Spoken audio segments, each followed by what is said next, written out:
part sa 10, di ba? Y bar is equals to summation AY over A. So, ito yan. Yung summation, yung Y natin, Y bar, Z bar yan. Okay? So, this is Z bar is equals to summation area Z over summation area. Okay? So, change Y to Z. Okay? Then, ano ngayon yung natin? Yung I bar X. So, I bar X is equals to IX plus AX bar I minus. I minus po. Yeah. Minus AY squared. Minus AY squared po. Yeah, minus AY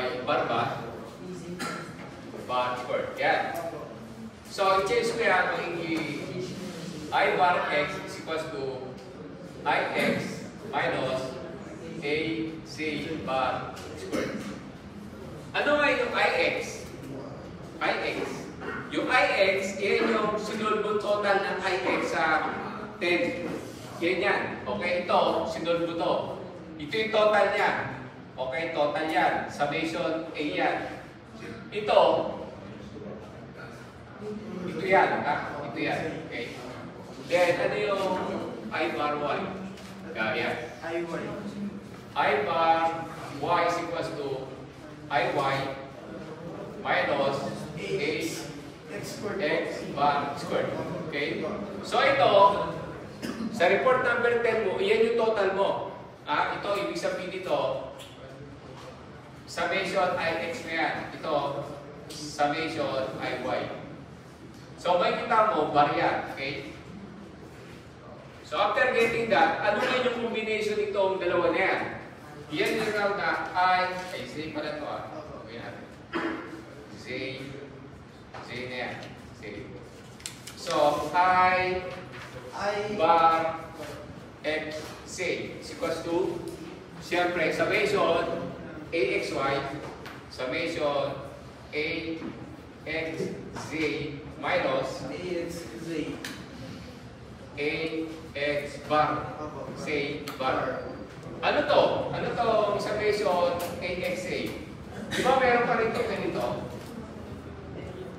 Area X Z A X Z yan.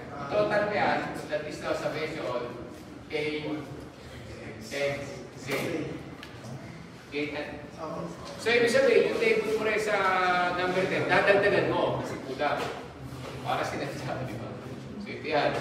Magdadagdag ka. Minus, ito, summation yan.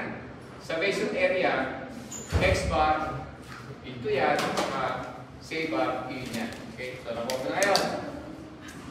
Pagkuha mo, isa-substitute mo yun dito. Di ba nakuha yung central nyo pag gano'n? Kukunin mo yung theta mo ngayon. Ito.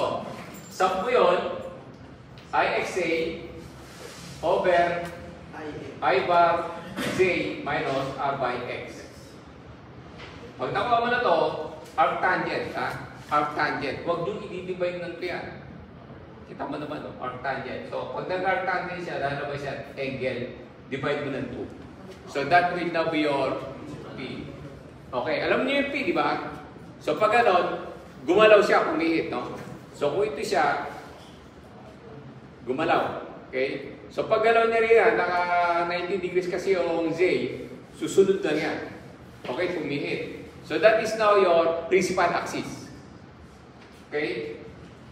Ano ngayon yung inertia sa principal axis? Ito ngayon, substitute na rin. Cosine squared theta. Huwag nyo na tanongin kung paano ito. Yung theta na yan, cosine theta squared. Walang cosine squared theta. Okay, walang cosine squared P. Ibig sabihin niya, pagka cosine squared P is equals to cosine P squared. Okay? Cosine P squared. So, huwag mo na rin tanong ito, bakit kasi tangent to theta? Hindi naman squared yan eh. Hindi squared yan. Coefficient yan eh. Kaya ito, squared o naka-squared. So, kung susulat mo yan, ano yan? Cosine P, close quantity, squared. Diba? Okay, ito, sine. Then, yan. Then, idadagdag mo yun. Pag pumiit siya, yan ngayon yung moment of inertia ng principal axis. Okay? So, yan ang para bukas. Okay? Good morning ulit. Ay, tapos hindi po kayo kasama sa inyo. Yung, bakit? Ang meron? Hindi kasama sa inyo. Oo, may meeting lang ito na kasi.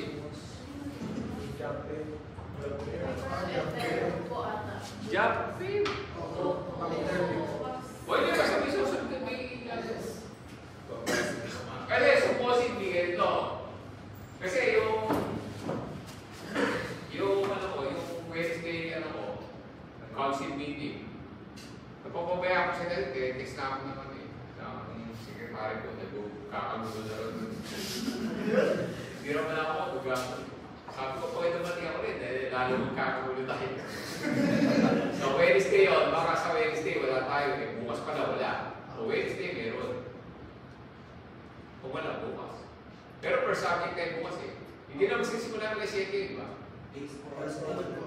Basta dito tayo sa Melo. Hindi, sa taas. Okay, dito tayo. Hindi tayo mabubukan niya. Balik bukas mo daw. Last Wednesday. So wala. Wala tayo sa Wednesday. Bukas meron. Wednesday, Thursday, Friday, Saturday meron tayo. So most probably Thursday, Friday, apat pa yun. Dalawa pa yun. So apat na report pa yun. Saturday natin, exam. Tapos wala na Diba? You will show me your folder. Kompleto. Yeah, kompleto yan. Pati yung mga hindi na-checkan. Yung hindi na-checkan, wala. Punuin yan, ha? Kailangan meron yan.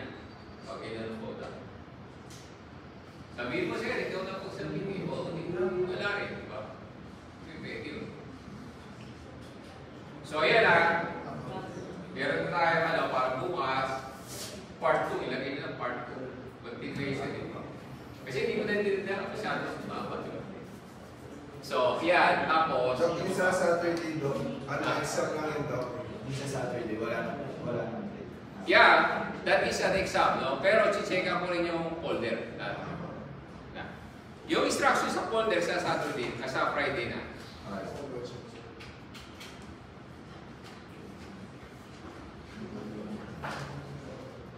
Nakakasana tayo. O, dito lang tayo. So, ito. Tapos, so kayo, gagawin nyo ito. Hindi mo kalimutan. Gawin nyo ito. Hindi, para bukas na eh. Ito kayo nyo ngayon. Parehas, oh. Oh, calculation of 8x steel bolt diameter for a weight structure.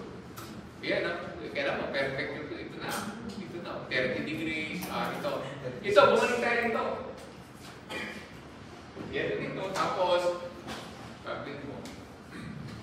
Tapos, pag-ibig nyo pa na, pag-ibig nyo pa na intindihan yan, tulis na. Calculate the shear, siya, and bending moment, inch pounds. Diagram for the wingspan, meron na tayo dito. Parang prelim ito last year, di ba? Yan na. So, determine the maximum bending moment and the standard AN steel ball ka na. Steel ball. Steel ball that can be used on the wing. Okay? So, tanong. Sir, bakit nagpapahanap tayo ng bending moment? May purpose yan. Kasi yung bending moment, di ba, ginagamit natin sa flexural stress, di ba? O, yun ang kasunod. Kaya dapat tama yung bending moment mo, ba? Kasi, magko-compute ka ulit ang bending moment, gagamitin mo yung wheel mo. Kaya ito gani sa akin ito, di ba? Kaya wala, pagawin natin ito. Steel ball. Ball.